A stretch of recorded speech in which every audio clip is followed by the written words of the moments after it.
அப்படின்னா சில நேரத்தில் வந்து கர்த்தர் வந்து எந்த இடத்துல உங்களை கொண்டு போனாலும், எந்த இடத்துல கொண்டு போனாலும் நீங்க அந்த இடத்துல போன உடனே என்ன பண்ணிடணும்னா, அந்த இடத்துல இருக்கிற சூழ்நிலையை நீங்க பழகிடணும், அந்த இடத்துல இருக்கிற மனிதர்களை பழகிடணும்.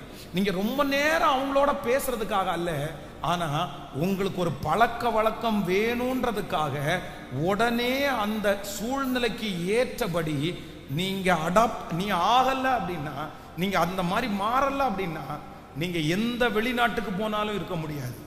நீங்க உங்க அம்மா அப்பாவை விட்டு வெளியில போனா நீங்க இருக்க முடியாது.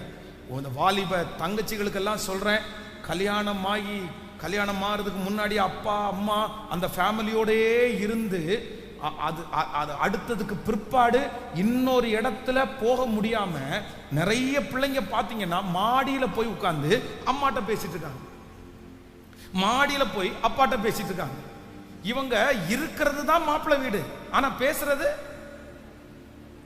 ஏன் இங்க கீழே இருக்கிற மாமியார உங்களுக்கு கண்ணுக்கு தெரியலையா?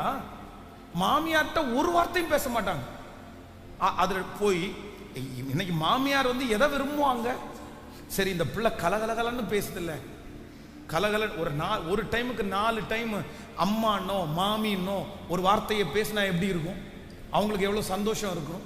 ஆனா அது பேசுறதே இல்லை, அமைதியா ஒரு செல்போன் உண்டு, மேல போய் அம்மாட்ட பேசுறது. சரி, அம்மாட்ட பேசுறதுக்கு அம்மா வீட்டிலே இருந்துட வேண்டியதானே, அப்பாட்ட பேசுறதுக்கு அப்பா வீட்டிலே இருந்து பேசிக்கலாம். இல்ல, இந்த வீட்டுல வந்து உட்கார்ந்து நம்ம போன் பேசணும்னு அவசியம் கிடையாது.